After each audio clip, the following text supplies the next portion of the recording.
Hello learners, welcome back to my channel Shraddha's Physics.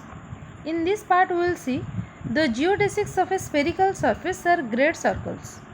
That is basically the circles whose center, it lies at the center of the sphere. That is, for a non-flat surface we can say the chords of the extremal length, these are called geodesics. Now let us first discuss about what are geodesics.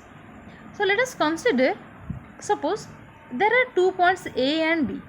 Suppose these are 2 points, one is A and one is B. Okay. Now if you want to measure the distance between these 2 points, now you will use a ruler to measure this. So suppose this is your ruler to measure the distance between the 2 points, that is A and B. But if these 2 points A and B, they are placed on a, suppose if I will consider a spherical surface, this is your sphere, suppose if these 2 points now placed at the point, suppose this is your A point and B point. Now if you want to move from this A point to B point, then you have to follow a curve like path. Okay. Now suppose let us draw a, suppose this is just sphere. Now suppose if I want to place this point A and B, suppose at this point this is your A and this point is B. Now you can see the distance between the 2 points, it is not a straight line, but it is in the form of an arc. So if you want to calculate the distance between the 2 points A and B, that is the shortest distance. So this shortest distance between the 2 points on the surface of the sphere, it is the arc of the great circle connecting them.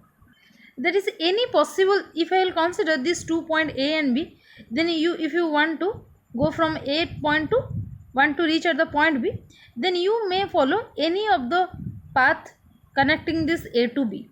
Okay, these are called your geodesics. So now let us start proof. So now we will prove that the geodesics of the spherical surface, these are the great circles. So now let us write the element of the distance. Suppose the distance here we will consider ds, that is in between the point A and B. If I will consider the distance is ds, here we will consider this point on the surface of the sphere. On the surface of sphere having radius, surface of sphere of radius, suppose smaller. So now if I will write this ds in terms of the spherical coordinate, so in spherical coordinate we can write, in spherical coordinate, ds square equal to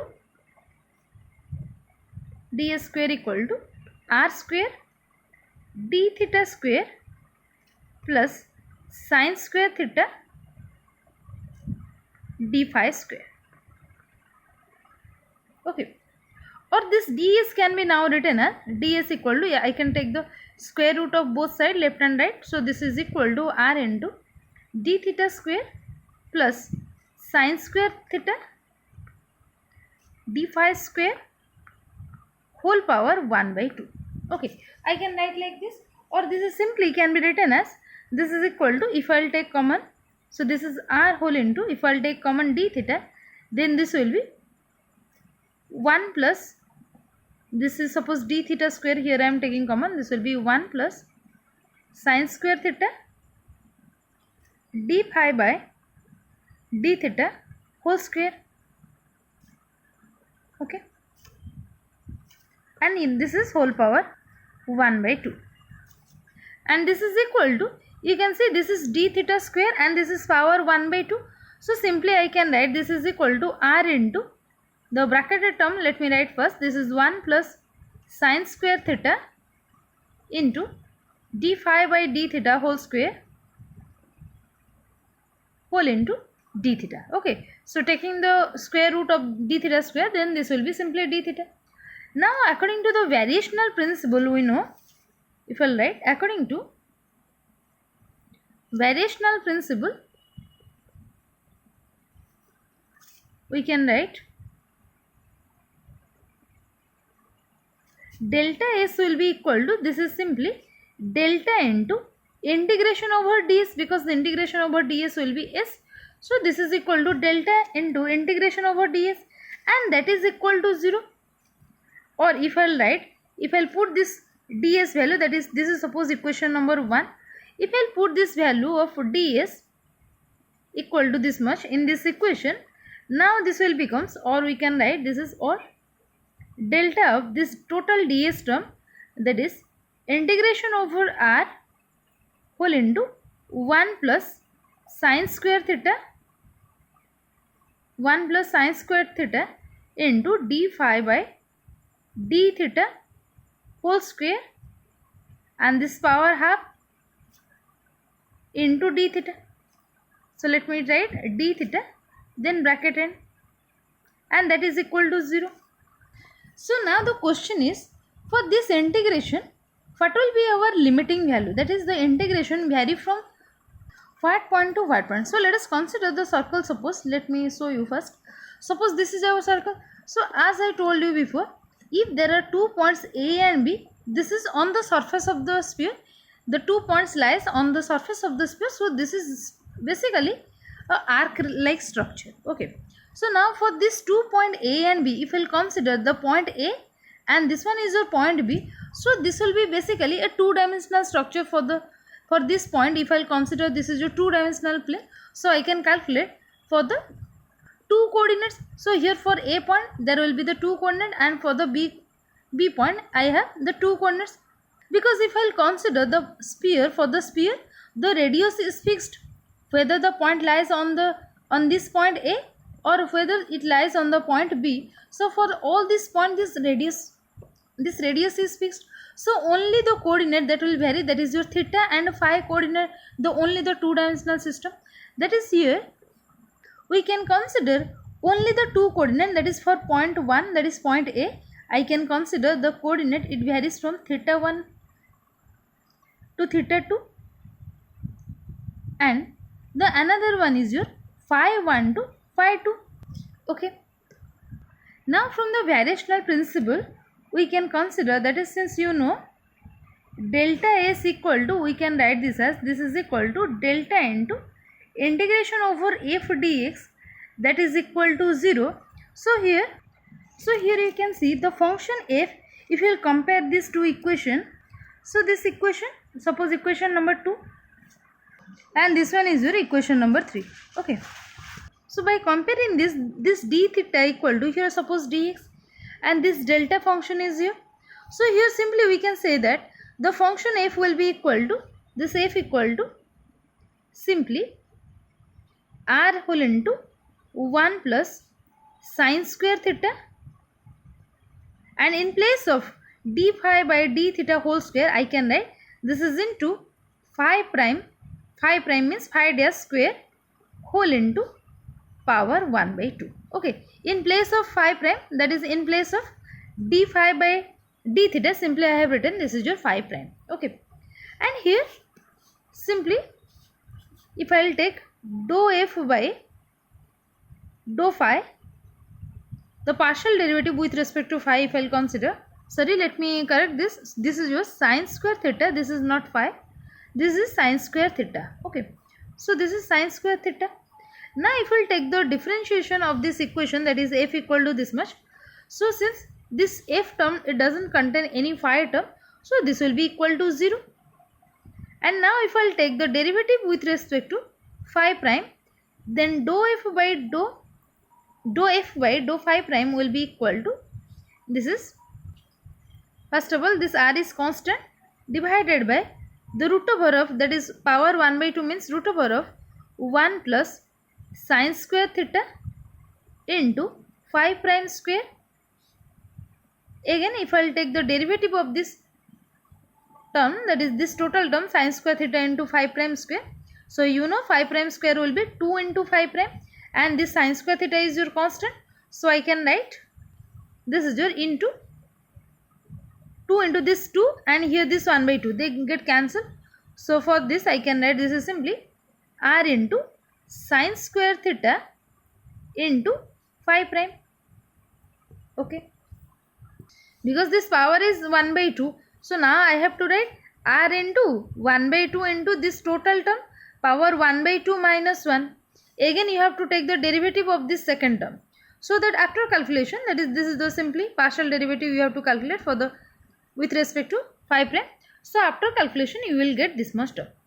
Now from the Euler-Lagrangian equation, you know, if I write the equation, this equation will be d by d theta of dou f by dou phi prime minus dou f by dou phi, that is equal to 0.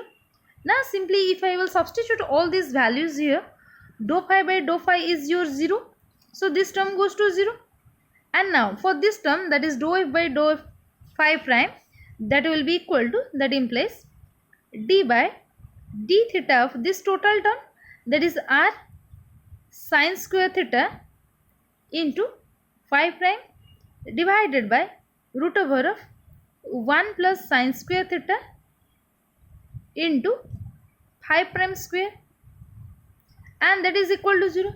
Since the derivative of some term equal to 0, it means that the bracketed term, this is your constant. If d by dx of any value, it is equal to 0, it means that this term is your constant. So here this bracketed term is your constant. Now if I write this term, let me write, since here r is not equal to 0, because this r is your sphere of the radius sphere is your r, so here we are considering r has some value, so here r is not equal to 0. Since r is not equal to 0, we can write sin square theta into phi prime divided by root over of 1 plus sin square theta into phi prime square, that is equal to some constant, and let me write that constant equal to c. Now if I solve this one, so now we can write the equation, this is equal to c, or simply we can write phi prime will be equal to, this is your c divided by sin square theta, that is your c into cosec square theta, c into cosec square theta into this 1 plus sin square theta into phi prime square root over 1 plus sin square theta into phi prime square whole power 1 by 2. Now if I will take square of this both sides, then this will be equal to phi prime square equal to c square cosec power 4 theta into 1 plus sin square theta into phi prime square. Okay. Now if I will open the bracket, then this is equal to c square cosec 4 theta plus c square cosec 4 theta into sin square theta into phi prime square, and that is equal to, again this is c square cosec 4 theta plus c square cosec square theta into phi prime square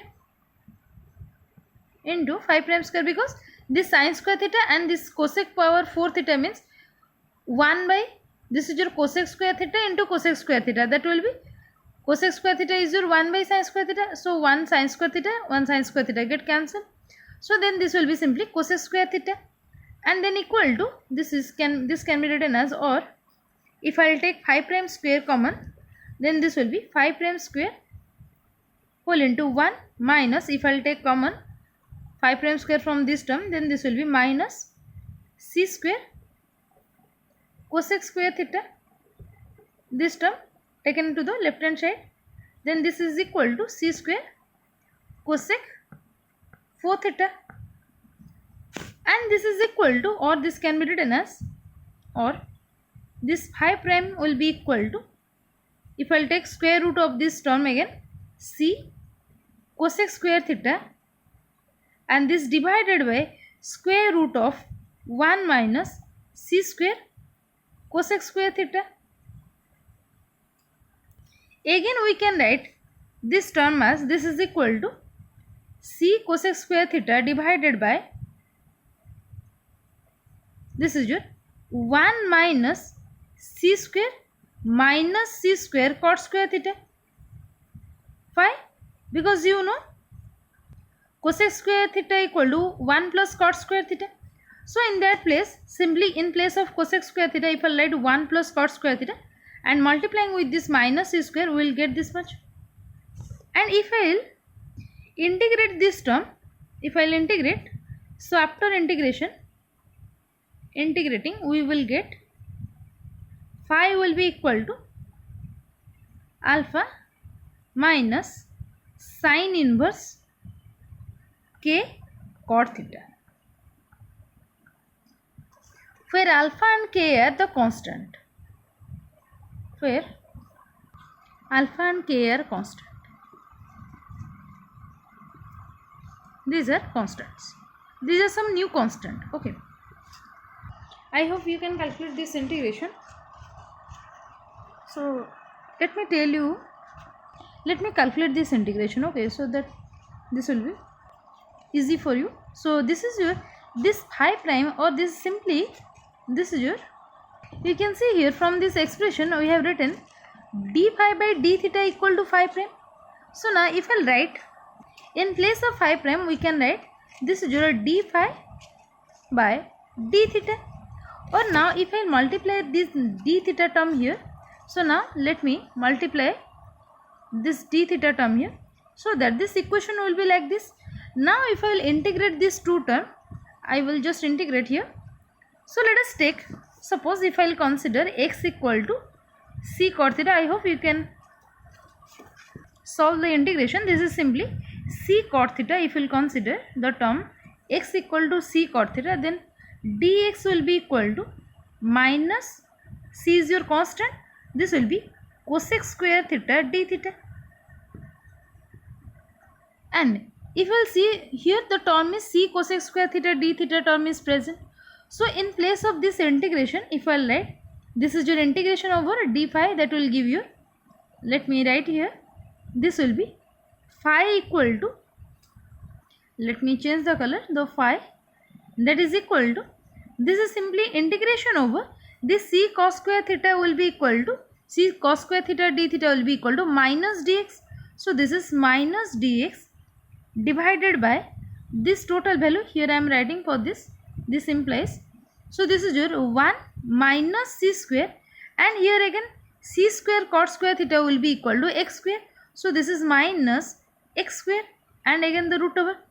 If I will put this 1 minus c square root over, let us consider, let this 1 minus c square root over, that is suppose equal to this 1 minus c square, let me write this is equal to suppose a square.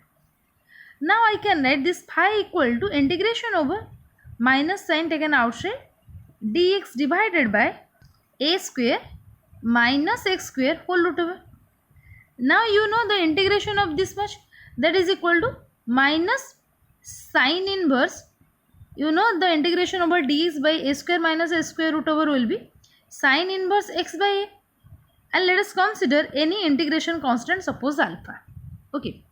Now if I substitute the value of x, that is c cot theta, that we have considered here.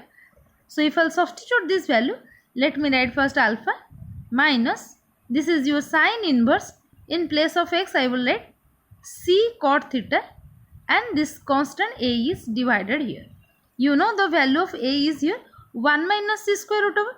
If I will consider this c by term is again another constant, I can write this c by a as k. So this is simply alpha minus sine inverse k cot theta. Okay. In this way you can integrate. Okay. So here you can see this phi value will be equal to this much. Okay. So now after calculation of this phi, if I will transform, so transforming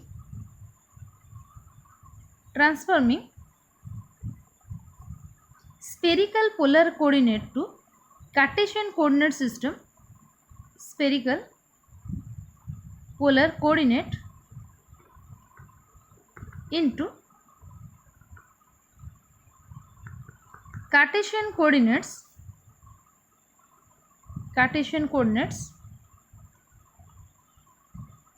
So now first of all we will write the representation of this.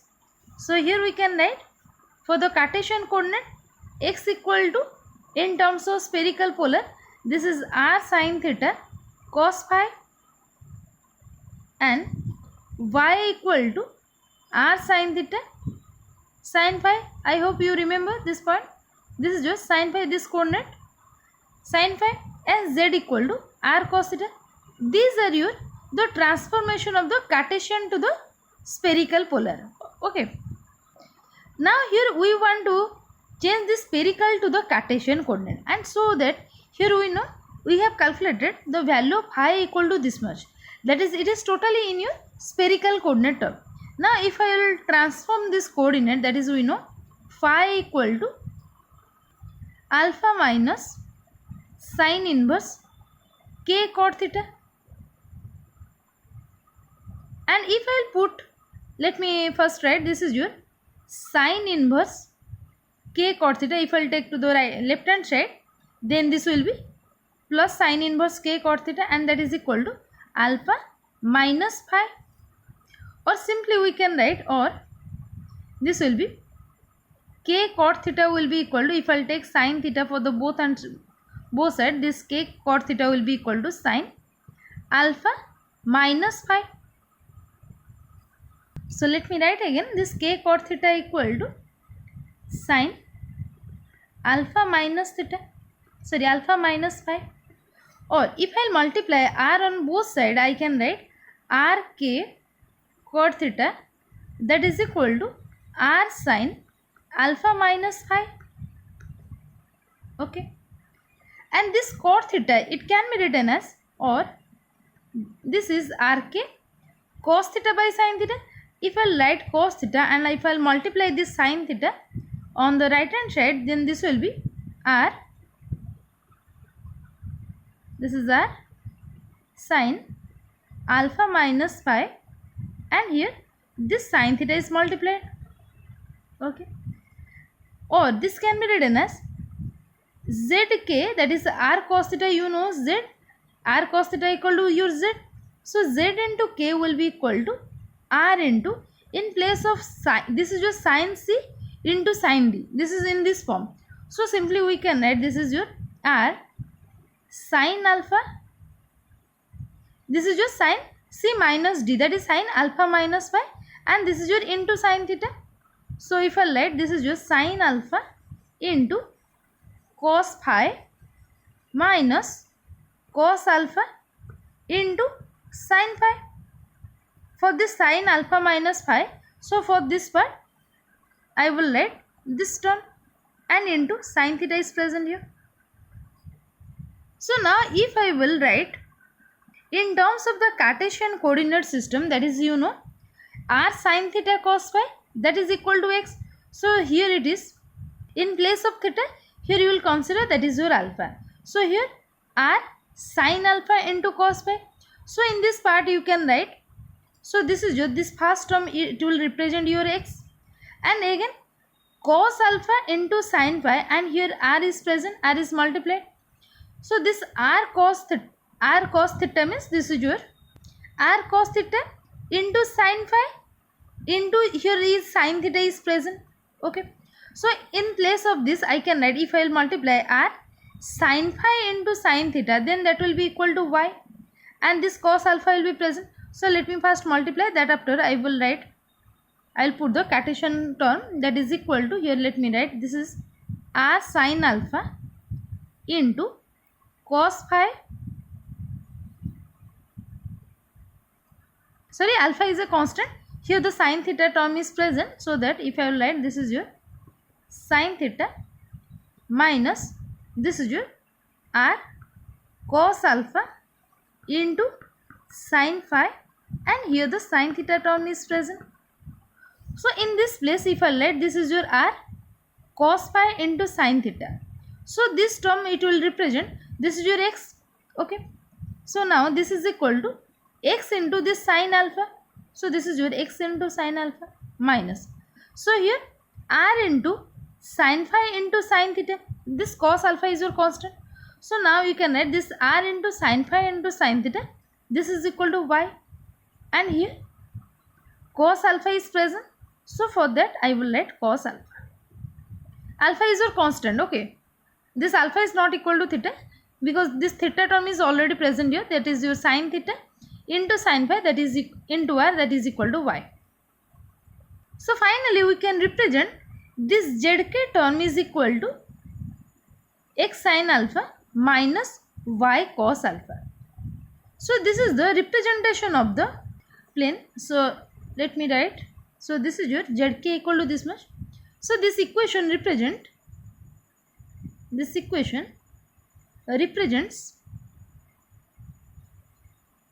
a plane passing through the origin,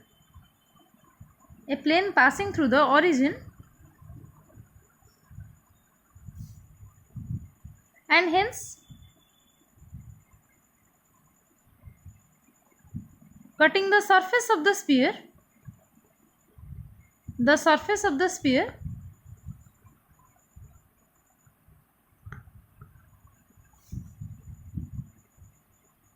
in great circle,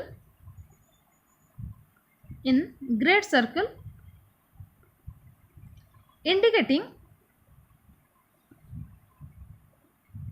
the shortest or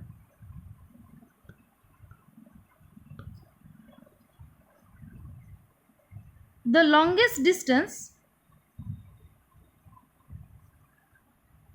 between the 2 points on the surface of the sphere is the arc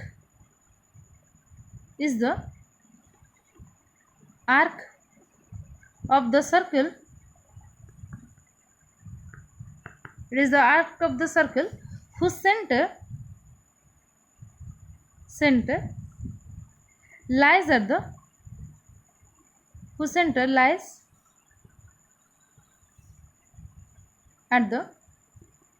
center of the sphere.